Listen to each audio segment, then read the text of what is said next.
தலைப்பில் பேச வருமாறு பெருமையுடன் மேடைக்கு அழைக்கின்றோம். ஒரு பெரிய கைத்தட்டலும் கொடுத்துடலாம். சிங்கத்தின் புகைக்கில் சிறுநரிக்கு இடம் கொடுத்தோம், செந்தமிழ் நாட்டின் உரிமை இழந்தோம். பொங்கும் உணர்வில் எழுந்தமிழ் அரசு வாழும் உரிமை இங்கு எவருக்கும் உண்டு, ஆளும் உரிமை தமிழர் எமக்கே உண்டு என்ற தத்துவ முழக்கத்தை முன்வைத்து தமிழர் என்று சொல்லடா, தலை நிமிர்ந்து நில்லடா.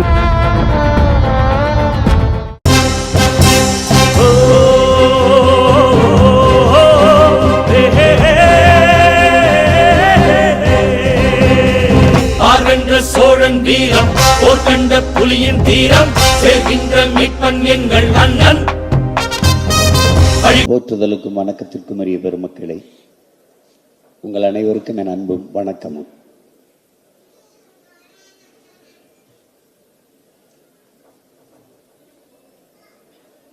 ஏதுமின்றி சாதித்த ஒரு சாதனையாளனுடைய தன் வரலாற்று நூல்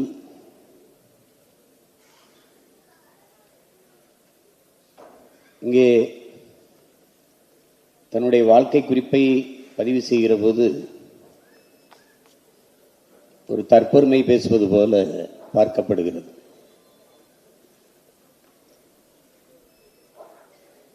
நாம் வரலாற்றில் நிராகரிக்கப்பட்ட புறக்கணிக்கப்பட்ட இனத்தின் மக்கள். நமக்கென்று வரலாறு கிடையாது, இலக்கிய சான்றுகள் தான்.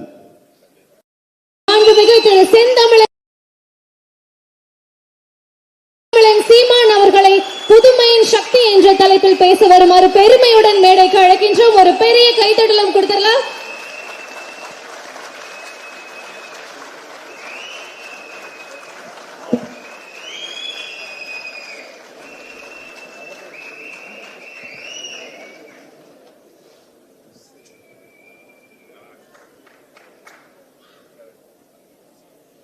போற்றுதலுக்கும் வணக்கத்திற்கும் உரிய பெருமக்களை, உங்கள் அனைவருக்கும் என் அன்பும் வணக்கமும்.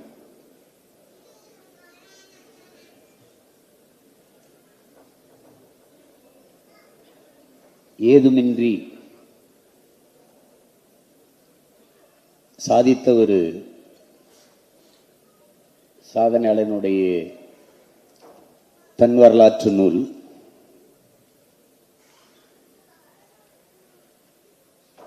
இங்கே தன்னுடைய வாழ்க்கை குறிப்பை பதிவு செய்கிற போது ஒரு தற்பெருமை பேசுவது போல பார்க்கப்படுகிறது.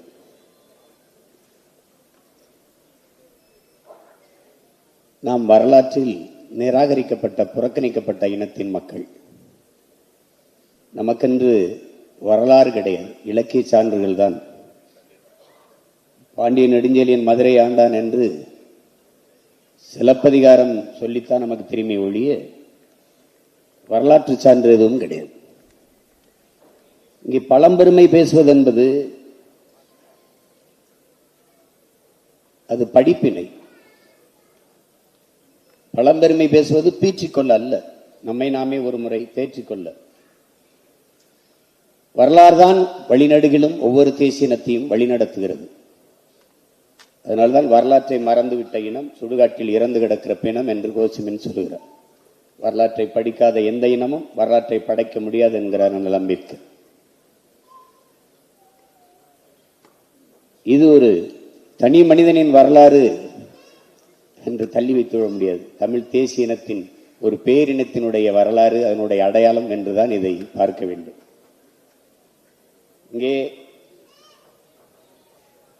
ஒவ்வொரு புத்தகமும் ஒரு விதைநெல் என்கிறார் புரட்சி பாவலர் பாரதிதாசன்.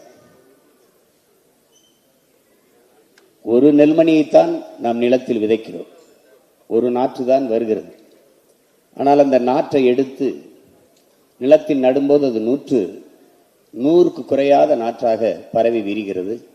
ஒரு நெல்மணி பல 100 நெல்மணிகளாக விளைந்து வருகிறது. அப்படித்தான் நம்முடைய போற்றுதற்கும் வணக்கத்திற்கும் பெருமைக்கும் உரிய மருத்துவர் ஐயா பழனிவேல் அவர்கள் இந்த புத்தகத்தை குனிந்து படிக்கும் போது வருங்கால தலைமுறை நிமிர்ந்து நிற்கும் என்பதற்காக நாம் அவருக்கு, ஏனால் கடந்த காலம் தெரியாதவனுக்கு நிகழ்காலம் இல்லை, நிகழ்காலம் தெரியாதவனுக்கு எதிர்காலமே இல்லை. ஒருவன் நிகழ்காலத்தை குனிந்து தேடுகிறான் என்றால் எதிர்காலத்தில் நிமிர்ந்து நிற்பதற்குத்தான். இந்த புத்தகத்தை நம்முடைய ஐயா இப்படி தொடங்குகிறார். நான் ஒரு ஏழை விவசாயி மகன். எனது முன்னவர்கள் எங்கள் மூதாதையரின் வறண்ட நிலத்தில், அது ரொம்ப அந்த வார்த்தையை கவனத்தில் வச்சுக்கணும், வறண்ட நிலத்தில் உழுது விதைத்து வாழ்ந்து கொண்டிருந்தார்கள். அவர்கள் எந்த வறுமையிலும் தன்னுடைய கிராமத்தை விட்டு வெளியேற வேண்டும் என்ற எண்ணமே அவர்களுக்கு இருந்ததில்லை. தூரதேசத்து மனிதர்களை அவர்கள் ஒருபோதும் சந்தித்ததில்லை. பேசுகிற தாய்மொழி தவிர பிறமொழி அவர்கள் அறிந்ததில்லை. அந்த வழியில் வந்தவன் நான். ஆனால் நான் மேலும் மேலும் உயரே செல்ல வேண்டும் என்ற தாகத்தில் என்னுடைய கிராமத்தை விட்டு வெளியேறினேன். என்னுடைய நாட்டை விட்டும் வெளியேறினேன். அங்கே உலகெங்கும் நடந்த பல்வேறு மாநாடுகள், கருத்தரங்குகள் எனக்கு ஒரு புதிய உலகத்தை பார்ப்பதற்கான மகத்தான ஜன்னலை திறந்து விட்டது. அதன் மூலமாக ஒரு தொடுவானத்தை, அழகான தொடுவானத்தை நான் பார்த்தேன் என்று சொல்கிறார். அதிலிருந்துதான் இந்த புத்தகத்தில் வாசல் திறக்கிறது. அதிலே வாழ்த்துறை இருந்த பெருமக்கள், பேரி சால்கி என்கிற ஒரு பெருந்தகை மருத்துவ பெருமகன் நம்முடைய ஐயா பற்றி குறிப்பிடுகிற போது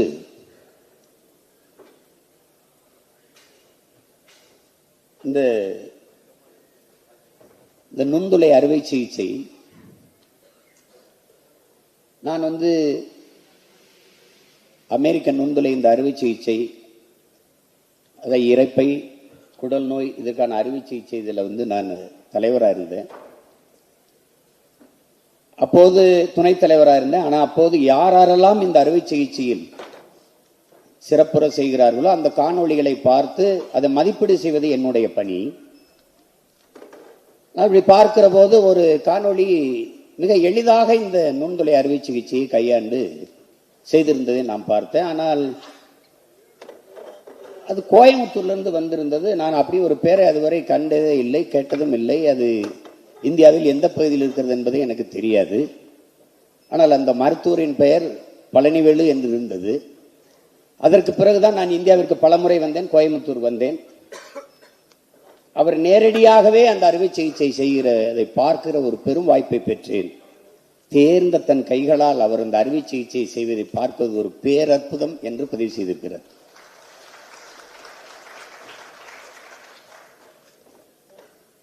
அதற்கு பிறகு VN ஸ்ரீகண்டே என்கிற அவர் ஒரு மருத்துவ மேதை, ஒரு ஓட்டப்பந்தய வீரன். அவன் முதல்ல நல்ல நடைப்பயிற்சி செய்யணும், உடலை தகுதிப்படுத்திக்கணும். பிறகு 100 மீட்டர் ஓடும்போது ஒரு புலிப்பாய்ச்சல் போல ஓடணும். பிறகு தொடர் ஓட்டம், மாரத்தான் ஓட்டம், நீண்ட தூர ஓட்டம் ஓடும்போது அதற்கு தன் திறனை, தன் ஆற்றலை முழுமையாக செலவத்தி விடாமல் தேக்கி வைத்து ஓடணும். அது ஒரு அறுவை சிகிச்சை நிபுணருக்கு தேவையான அத்தனையும் மருத்துவர் பழனிவேல் அவர்களிடத்திலே இருந்தது என்கிறார்.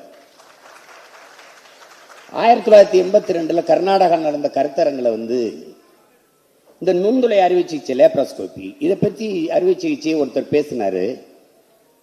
இது ரொம்ப ஆபத்தான நவீன முறை, இதை தேவையில்லாமல் பரப்புரை செய்து கொண்டிருக்கிறாருங்கிற கடும் கண்டனம் அங்கே எழுந்தது. ஆனால் இது நிகழ்ந்து சரியாக 10 ஆண்டுகளில்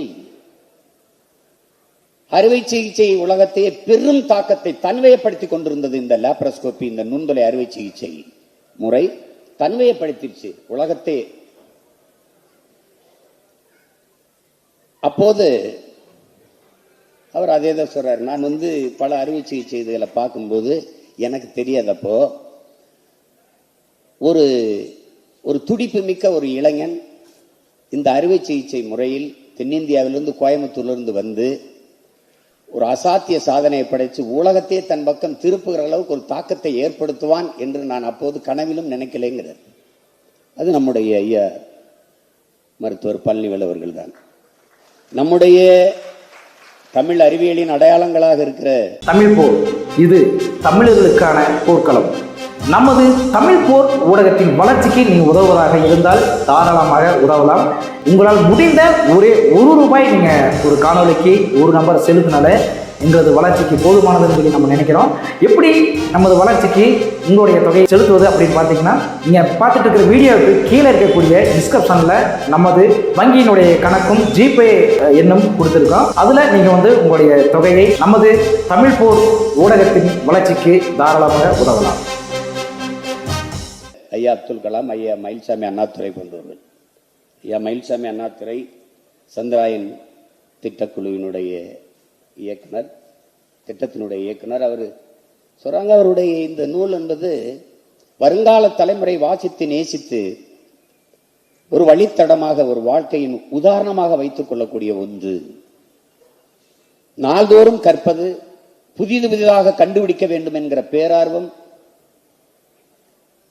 நம்முடைய பண்பாட்டின் வேரை மறக்காமல் இருப்பது, மக்களின் சேவை குறித்தே அனுதினமும் சிந்திப்பது, இதெல்லாம் பழனிவேலின் பெருமைமிக்க அடையாளங்கள் என்று சொல்கிறார்.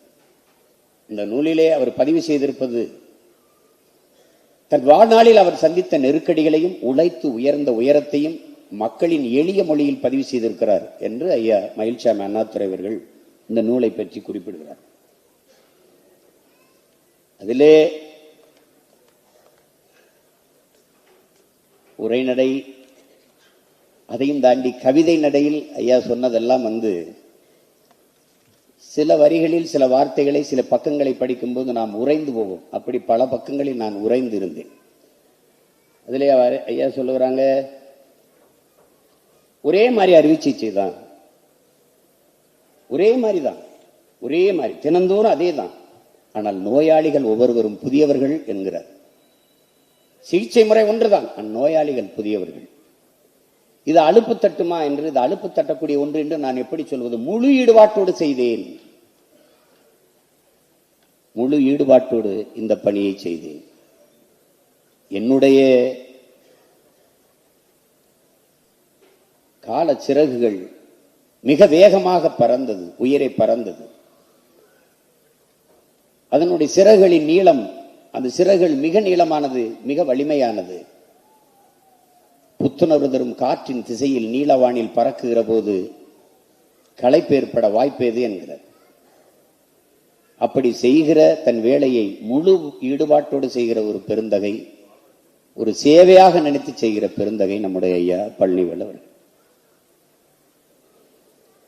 அவர் படித்து இந்த இடத்திற்கு நாம் ஒருவர் சாதனையாளரை பார்க்கும்போது பொறாமைதான் வரும். இந்த சாதனையில் நின்று பார்க்கும்போது காஞ்சி பெரியவர் சங்கராச்சாரியார் அவர்கள் சொல்கிறார், ஒருவன் சாதனையை பார்த்து நீ பொறாமைப்படாதே, அதை சாதிப்பதற்கு அவன் கொடுத்த வேலை, அவன் பட்ட வேதனை, அவன் பட்ட துயரங்கள், துன்பங்கள், கஷ்டங்களை ஒரு தடவை பார்த்தீர்கள் என்றால் பொறாமை வராது, பெருமைதான் வரும் என்று. படிப்பதற்கு ஒரு மகன் போராட்டம் நடத்தல, பெரும் போர் செய்திருக்கிறார். அப்படிதான் சொல்லணும், பெரும் போர். 17 வயதில் 8வது சேர்ந்திருக்கிறது. என்னிடத்திலே நேரே சொன்னார், அது புத்தகத்திலும் பதிவு. 17 வயதில் 8வதில் சேர்ந்த ஒரு மகன், வறுமை, அதை தாண்டி உலகத்தில் கற்பிப்பதற்கு ஆகச்சிறந்த பல்கலைக்கழகம் எதுவும் கிடையாது, எல்லாவற்றையும் கற்றுக் கொடுக்கும் வறுமை. அந்த வறுமைதான் இவ்வளவு பெரிய மேதையை, ஒரு மருத்துவத்துறையில் ஒரு பல்கலைக்கழகத்தை நமக்கு உருவாக்கி தந்திருக்கிறது என்றால் அது அந்த வறுமைதான். எவ்வளவு தூரம் உயரே வந்தாலும் தான் பிறந்து வளர்ந்த அந்த குடிசை வீட்டை இன்று வரை பராமரிக்கிற ஒரு மகத்தான மனிதன் நம் மண்ணில் உண்டு என்றால் அது நம்முடைய ஐயா பழனிவேல் அவர்கள். நீங்க மரம் உயர்ந்திருக்கும், பூக்கள் பூத்திருக்கும், காணிகள் காய்கள், இதைத்தான் நாம் பார்ப்போம். ஆனால் அதற்கு நீர் கொடுத்து உயிர் கொடுத்து தாங்கி நிற்கிற வேறு எவர்களுக்கும் தருவதில்லை, நாம் அதுக்கு நன்றியும் பாராட்டுவதில்லை. ஆனால் மரம் மறப்பதில்லை, பூக்களை அதன் வேரில் தூவி நன்றி செலுத்திக் கொண்டே இருக்கும். அப்படித்தான் நம்முடைய ஐயா பழனிவேல் அவர்கள் தன்னை உருவாக்கிய, படிக்க முடியல, பள்ளிக்கூடத்து வாய்ப்பு இல்லை, மலேசியால படித்த கல்வி இங்க தொடர முடியல, இப்ப என்ன செய்யறதுன்னு தெரியல. அந்த நேரத்தில் வையாபுரிங்கிற ஒரு ஆசிரியர், அது நல்வாய்ப்புன்னு சொல்றது, அதிர்ஷ்டம்ங்கிறாங்க, நம்ம நல்வாய்ப்புங்கிறோம், எதிர்பாராத நல்வாய்ப்பு. திடீர்னு நீங்க வா, அதை ஒருத்தன் இடைநிறுத்தம் செஞ்சுட்டான், அந்த வாய்ப்பை உனக்கு தரலான் இருக்கேன், நீ படிக்கிறதுக்கு ரொம்ப ஆர்வமா இருக்க, தினம் பள்ளிக்கூட வாசல்ல நின்றுட்டு இருக்கியே, உனக்கு கொடுக்குறேன், நீ தொடரு, நீ நிறைய சாதிப்பாய், நான் நம்புறேன் அப்படின்னு சேர்த்துக்கிறாங்க. அதுல சிக்கல், சட்டப்படி மலேசிய கல்வி முறைக்கு நமக்கு நிறைய மாறுபாடு இருக்கு. அதை சொல்லாம சேர்த்தது குற்றம், சட்டப்படி தவறுனா அதையும் மீறி வையாபுரிங்கிற ஒரு மகத்தான மகன் இந்த மானுடனின் வாழ்க்கையில் ஒரு விளக்கை ஏற்றி வைக்கிறார், சேர்த்துக்கிறார். அதுல இருந்து படிச்சு எல்லாம் பியூசியில நிறைய மதிப்பெண் பெற்றால் மருத்துவக் கல்லூரிக்கு போக முடியல. அதுல ஒவ்வொருத்தரும் அவர் வாழ்க்கையில் ஒரு முன்மாதிரியாக இருக்கிறாங்க, தாக்கத்தை ஏற்படுத்துறாங்க. அதுல குறிப்பா நிலத்துக்கு மதில் வேலி போடணுங்கிறதுக்காக கல் உடைக்கும் போது கல்லில் கையில் அடிபட்டு அது வீங்கிருது, அது பிரச்சனை ஆயிடும். நமக்கு ஒரு மரபு இருக்கு, நம்ம மண்ணில் நம்ம முன்னோர்களுக்கு எது ஒன்றையும் சோசியம் கேட்கணும், குறிகாரன்ட்ட கேட்கணும் அப்படின்னு. அப்படித்தான் தங்கச்சி தனலட்சுமி அவங்க இழந்துடுறாங்க. ஐயா அவர்கள் மருத்துவத்திட்டு கொண்டு காட்டாம இதுக்கெல்லாம் நேரங்காலம் பார்க்கணும், போக வேணாம்னு குறி பார்க்கணும், போக வேணாம்னு சொன்னா போகக்கூடாது, போகணும்னு சொன்னா போகணும். அப்படி தன் தங்கையை இழந்தவர் இதுக்கும் அதே மாதிரி கைக்கு இதெல்லாம் போய் இதெல்லாம் மருத்துவத்தை போவானான்னு குறி சொல்லுதுன்னு சொல்லி கட்டை போட்டு நிறுத்திடுறாங்க. அவருக்கு தாங்க முடியல.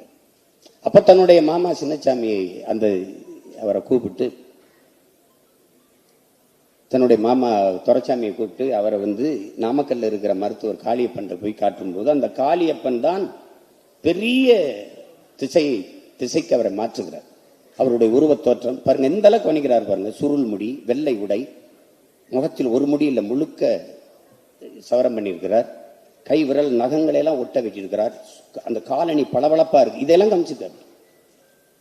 அந்த கொஞ்ச நேரத்தில் அவ்வளவும் கவனிச்சு அவ்வளவும் தனக்குள் வாங்கி அந்த கழுத்தில் தொங்க விட்ட அந்த டெத்தாஸ்கோப் இதெல்லாம் பார்க்கும்போது இவரை மாதிரியே நாமும் ஒரு நாள் மருத்துவர் ஆகணுங்கிற அந்த கனவு அவருக்குள்ளது. அது ஒரு பெரிய தாக்கத்தை அவர்களை ஏற்படுத்துது. அதை அந்த மருத்துவ கனவா அது தெரியும் உங்களுக்கு. அவர் பெரும்பாடு விட்டுருக்காரு அதில் படிக்கிறதுக்கு. அதுல என்ன கடைசியா சிபாரிசுக்கு நிக்குது. மருத்துவக் கல்லூரியில் மதிப்பெண்ணை வச்சு தனக்கு கிடைச்சிருக்கும் நினைச்சா சிபாரிசு அதுலதான் சேர்ந்து கொண்டிருக்கிறார்கள். தனக்கு சிபாரிசு பண்ண யாரும் இல்லை, என்ன ஏழை, தனக்கு எந்த பின்புலம் இல்லை, அரசியல் பின்புலம் இல்லை, பொருளாதார வலிமையும் இல்லை, ஒன்றும் இல்லை. அப்ப என்ன செய்யலாம்னா தன்னுடைய மாமா துரைசாமி மறுபடி போய் தேர்றாரு. அவரை போய் பார்க்கும்போது அவர் ஐயா சிலம்பொலி செல்லப்பன் அவர்களை சொல்றார், தமிழ் பேரறிஞர், அவர் உங்களுக்கு தெரியும். அவரு சொல்றாரு, நீ போய் மாரப்ப கவுண்டர் போய் பாரு, அவர் விடுதலை போராட்ட அவரை போய் பார்த்தா அவரு சொல்றாரு, நான் வயசாகி போச்சு, என்னை யார் மதிப்பா, நான் யாரை போய் பார்க்கறதுன்னு அவர் சொல்றாரு. இருந்தாலும் அவர் சரி வா பாப்பம் என்று கூட்டிகிட்டு போய் சந்திக்கிறாங்க. அவரு சந்திக்கும் போது அவரு விடுதலை போராட்டங்கிறதுனால அன்றைய சுகாதாரத்துறை அமைச்சராக இருக்கிற நம்ம ஐயா பேராசிரியர் அன்பழகன் அவர்களை போய் சந்திக்கிறாங்க. அவரு நீ இந்த NCC NSS இதுல எல்லாம் சான்றிதழ் வச்சிருக்கியான்னு கேட்கிறார். அப்ப அந்த ஐயா மாரப்ப கவுண்டர் இவர் தான் சொல்றாரு, இல்ல அவன் இல்ல வேளங்காட்டு ராமசாமி அவர் தான் கூட்டிட்டு போறாரு, அவர் தான் தியாகி. அவர் கூட்டிட்டு போய் என்ன சொல்றாரு, இல்ல அவன் சிற்றூர்ல இருந்து படிச்சவன், அதனால படிப்பை தவிர வேற எதுலையும் கவனம் செலுத்த முடியல, அதனால இந்த மாதிரி கூடுதல் தகுதி சான்றிதழ் அவன்கிட்ட இல்லைன்றாரு. சரி நான் பாக்குறேன்ட்டு எப்படியோ ஒரு வழியாக அவருக்கு சென்னை ஸ்டான்லி மருத்துவக் கல்லூரியில படிக்க வாய்ப்பு கிடைச்சிருது. ஆனால் அப்பவும் அதுல எந்த மகிழ்ச்சியும் அவருக்கு இல்லை. ஏன்னா நான் படிச்சு பெற்ற மதிப்பெண்ணுக்கு கிடைக்காத இந்த வாய்ப்பு ஒரு மனிதன் முன்மொழிந்ததற்காக சிபாரிசுக்காக கிடைக்குதாங்கிற சினமும் ஆத்திரம் தான் இருக்குது ஒழிய மகிழ்ச்சி இல்லை. படிச்சு மருத்துவராகி அங்க ஒரு இது வருது. இப்ப இருக்கிற இந்த இரைப்பை குடல் நோய் இதற்கான அறுவை சிகிச்சை இன்னைக்கு லேப்ரோஸ்கோபி, இந்த நுண்துளை அறுவை சிகிச்சையில் உலக புகழ்பெற்ற மருத்துவராக நம்ம ஐயா இருக்கிறாருன்னா அதுக்கு ஒரு இடம் இருக்கு. அங்க ஒருத்தர் வர்றாரு, மருத்துவர் ரங்கபாஷ்யம்ங்கிறது. அவர் தான் அதுல மிகச்சிறந்த நிபுணரா இருக்கிறார், மேதையா இருக்கிறார். அவர்கிட்ட இருந்து அழைப்பு வருது. இந்த மோகனவேலுங்கிற ஒருத்தர் கூப்பிட்டு இங்க வா, அவரை சந்திக்க வைக்கும் போது அவர் சொல்றாரு, நீ பழனிவேலு இப்ப இதுக்கான இந்த இது எனக்கிட்ட தான் வந்திருக்கு, அதனால நீ இது உனக்கு ஆர்வம் இருக்குது, இல்லை நீ சேர்ந்து படிச்சா நல்லா இருக்குன்னா நான் எப்ப சேரணும்னு சேர்ந்துறாரு. ஆனால் படித்த படிப்புக்கு வேலை செய்து கொண்டிருக்கிற போது இப்ப திடீர்னு மேற்படிப்புனா அதுக்கு உரிய ஊதியம் கிடைக்காது. 325 ரூபா தான், அதை வச்சு குடும்பத்தை நடத்தணும். திருமணம் ஆயிடுச்சு. மாமனார் தனியா ஒரு சிறு மருத்துவமனை கட்டித்தர கிளினிக், அதுல இருந்து நீ பார்க்கணும் போது அது ஆர்வம் தான். ஆனாலும் அவன் சொல்றாரு, நீங்க இப்ப உங்களுக்கு என்ன முடிவு பண்ணிட்டீங்க, நீங்க படிக்கிறதுனா இதனால நான் படிக்க போறேன்னு. சரி நீங்க சரியானதான் செய்வீங்க போங்கன்னு. அந்த மாதிரி மாமனார் கிடைக்கிறது ரொம்ப அபூர்வம். நமக்கெல்லாம் அப்படி கிடைக்குமான்னு தெரியல. அதுக்கப்புறம் ஒரு இதுல மேதையாகி வர்றார் ஐயா. சாதனை என்று நான் பார்க்கிறது வாழ முடியாத தாய்நாட்டை விட்டு வெளியேறி மலாய்க்கு, அன்றைய மலாய் இன்றைய மலேசியா, நம் மக்கள் எல்லாம் அங்கே இருக்கிற ரப்பர் தோட்டத்தை உருவாக்கியவர்கள். கடும் உழைப்பை கொட்டி அந்த ரப்பர் தோட்டத்தில் கூலி தொழிலாளியாக போய் நம் மண்ணின் மக்கள் உழைக்கிறார்கள். அந்த கூலி தொழிலாக சின்னஞ்சிறுவனாக அந்த நிலத்திலே இறங்கிய ஒரு மகன், அந்த ஆங்கிலேயரிடத்திலே வெள்ளையருடைய ஆளுகையின் கீழே அடிமை கூலியாக வேலை பார்த்த ஒரு மகன், பிறகு அதே நாட்டில் புகழ்பெற்ற பெல்லாசி விருதை வாங்கி அதே மண்ணிலே வெள்ளைக்காரர்கள் கையிலே அவன் நாட்டிலேயே மருத்துவத்துறையில் சாதிச்சு பெல்லாசிப்புங்கிற விருதை வாங்குகிற அளவுக்கு உயர்ந்திருக்கிறான் என்றால் இதைவிட சாதனை என்ன இருக்க முடியும் என்பதை அறிவார்ந்த தமிழ் சமூக மக்கள் சிந்திச்சுப்பார். அதை வாங்கும் போது அவருக்கு ஒரு நினைவு வருது, இந்த விருதுக்கான விதை எங்க இருக்குன்னா வையாபுரிங்கிற அந்த ஒரு ஆசிரியர்கிட்ட தான் இருக்குதுன்னு அந்த ஆசிரியரை தேடி வந்து அவருடைய அன்பையும் மதிப்பையும் பரிமாறிக்கொள்கிறதெல்லாம் அதை படிக்கும்போது நெகிழாமல் நீங்க கடக்க முடியாது. ஒவ்வொரு மனிதனுக்குமான ஒரு முன்னுதாரணம். அதில் அந்த கூலியாக மலேசியாவில் வேலை செய்யும் போது ஒரு 4ஆம் வகுப்பு படிக்கிற சிறுவன், அப்ப எல்லாரும் வாரம் ஒரு முறை கூலி வாங்க போகணும்.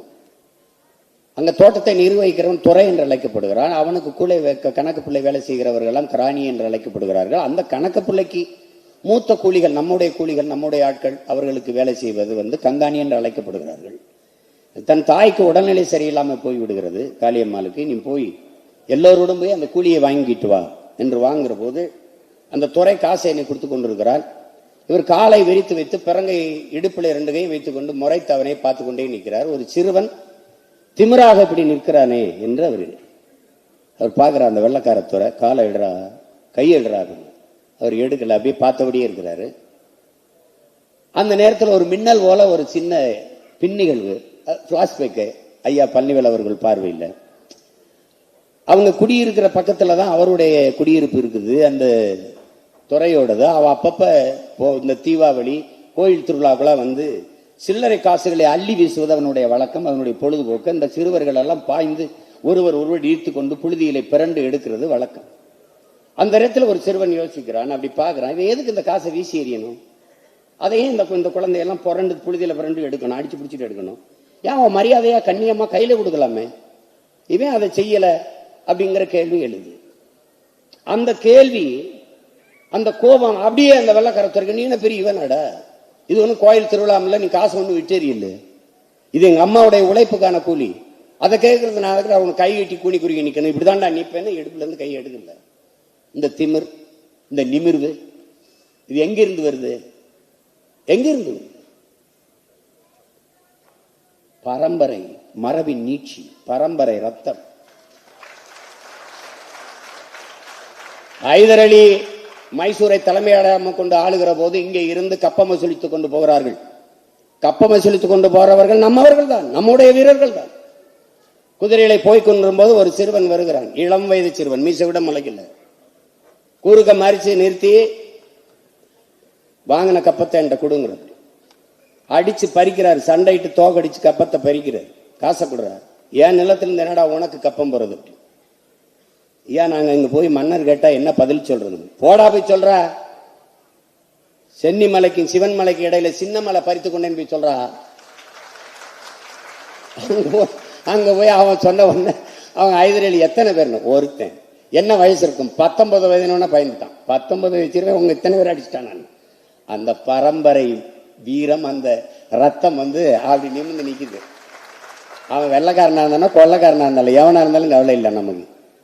ஒரு ஏழை விவசாயியின் மகன் மருத்துவத்துறையில் சாதிச்சதை பேசிக்கிட்டு, ஒரு ஏழை விவசாயியின் மகன் மன்னராயும் மண்ணையை ஆளுகிற தகுதியை பெற்ற நமது பாட்டன் சின்னமலையின் மரபில் ஒரு மருத்துவத்தை ஆளுகிற மருத்துவராக நம்ம ஐயா வர முடியாதா என்ன சொல்லுங்க?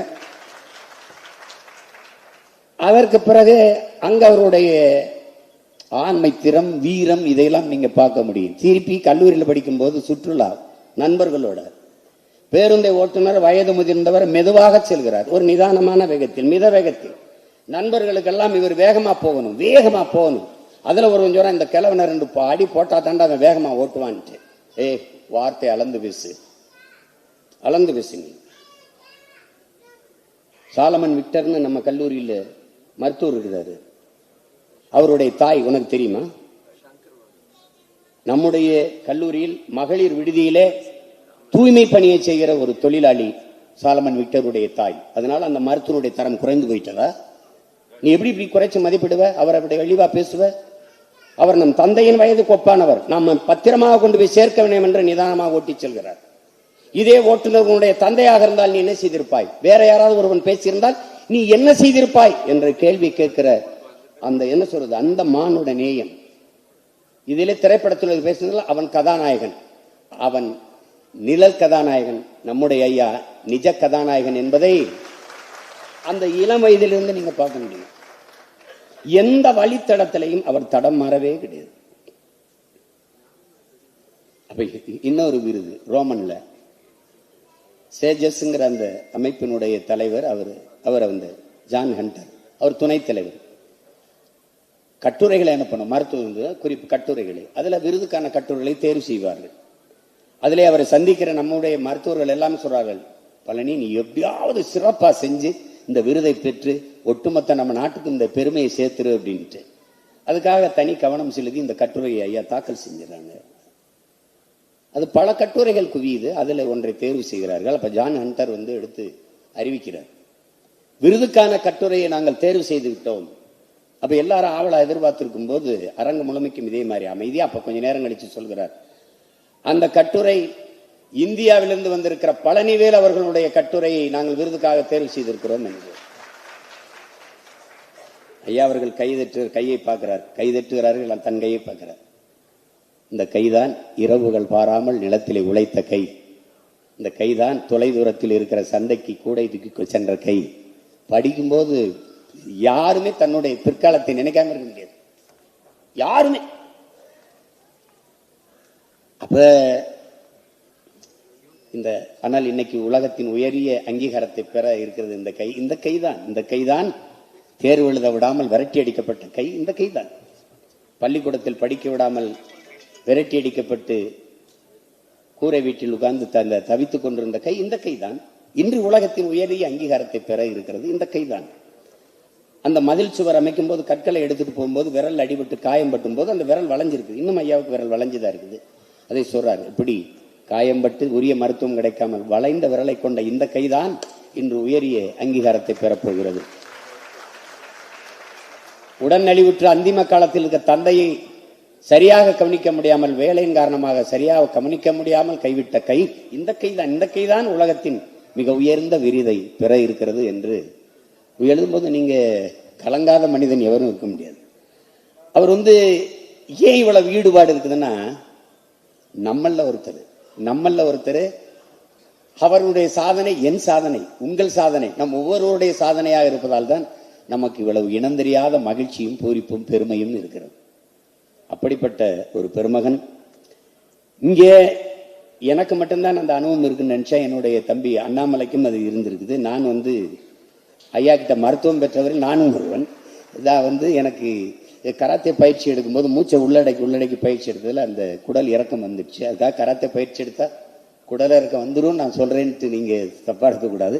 எனக்கு அந்த சதை பகுதி மெல்லிதா இருந்ததுனால கிழிஞ்சிட்டு.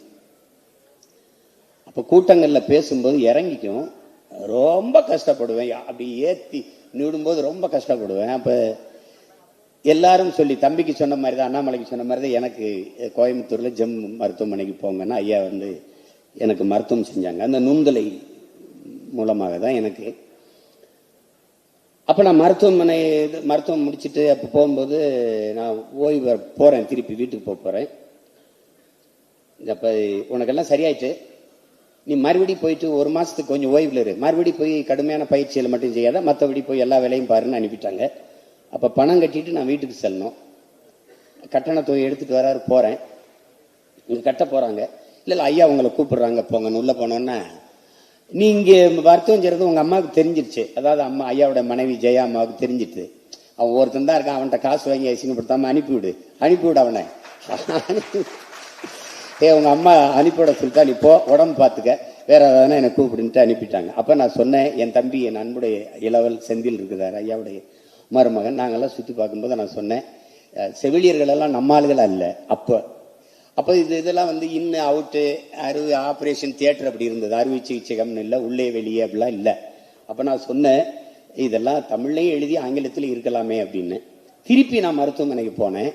இங்கு பார்த்தாலும் நம்ம முகங்களாக இருந்தது, நம்ம தங்கச்சிகளாக இருந்தாங்க செவிலியர்கள். பிறகு உள்ளே வெளியே, அதுக்கப்புறம் அவுட் இதெல்லாம் எழுதியிருந்தது. இந்த பையெல்லாம் சொல்லி நம்ம கேட்கணுமான்னு எங்கள் ஐயா நினைக்கல. ஏன்னா எனக்கும் அவருக்கும் வருது ஒரே ரத்தம், தமிழ் ரத்தம்ங்கிறதுனால தன் தாய்மொழியை நேசிக்கணும்ட்டு செஞ்ச ஒரு இது. அது ஒண்ணுதான். நீங்க எப்பவுமே இந்த தன் வரலாறு எழுதுறத வந்து நம்ம எல்லாருக்கும் ஒரு தயக்கம் இருக்குது. அது எதிர்கால தலைமுறைக்கு எவ்வளவு பெரிய, நம்மளால முடியாது அவ்வளவுதான் எண்ணுகிற எல்லோருக்கும் ஐயாவுடைய வாழ்க்கை வரலாறுங்கிறது மிகப்பெரிய வழிகாட்டுதலா இருக்கும் நான் நினைக்கிறேன். அப்படி பார்த்தா நீங்க சாதனையாளர்கள், தமிழ் இனத்தில் இருக்கிற சாதனையாளர்கள், அந்த முன்னோர்களெல்லாம் நீங்க பாருங்க, எவ்வளவு கீழே இருந்து வந்திருப்பாங்கன்னு பாருங்க. திரைத்துறையிலே எடுத்துக்கிட்டாலும் சரி, அறிவியல் துறையில் எடுத்துக்கிட்டாலும் சரி, எந்த துறை, அரசியல் துறையில் எடுத்துக்கொண்டாலும் சரி, ஒவ்வொரு துறையிலும் எளிதாக வென்றவர்கள் என்பது இங்கே கிடையாது. அதனால அலையில்லாத கடலால் நல்ல மாலுமியை உருவாக்க முடியாது, தடையில்லாத படைக்கு இங்கே ஒரு வேலையும் இல்லை. அப்படி நிறைய துன்ப துயரங்களை தாங்கி வென்று வந்த ஒரு மகத்தான மாமனிதனினுடைய நூலை நாம் கையில் வைத்திருக்கிறோம். சுவாசிப்பது போல வாசிப்பது இருக்க வேண்டும் என்கிறார்கள். தொட்டு பார்த்தால் அது காகிதம், தொடர்ந்து படித்தால் ஆயுதம். ஐயாவுடைய புத்தகத்தை தொடர்ந்து படிக்கணும். அதனாலதான் கட்ஸ் அப்படிங்கிற பேரை அவர் வச்சிருக்காங்க. இன்னைக்கு ஆக பெரும் சாதனையாளர்கள் இந்த நூலை வெளியிடுகிறார்கள். வருங்கால தலைமுறைக்கு மிகச்சிறந்த வழிகாட்டியாக இந்த நூல் விளங்கும் என்பதில் துளியும் ஐயமில்லை. பெரும் மதிப்பிற்கும் போற்றுதற்கும் உரிய நம்முடைய ஐயா மருத்துவர் பழனிவேல் அவர்களுக்கு என்னுடைய அன்பும் வாழ்த்துக்களும். தொடரட்டும் உங்கள் பணி, சிறக்கட்டும் தமிழகம் இனி. நன்றி, வணக்கம். சிறப்புரையாற்றியதற்கு மிக்க நன்றிகள் சார். மீண்டும் ஒரு முறை ஒரு பெரிய கைத்தட்டல் வந்து கொடுத்துடலாம்.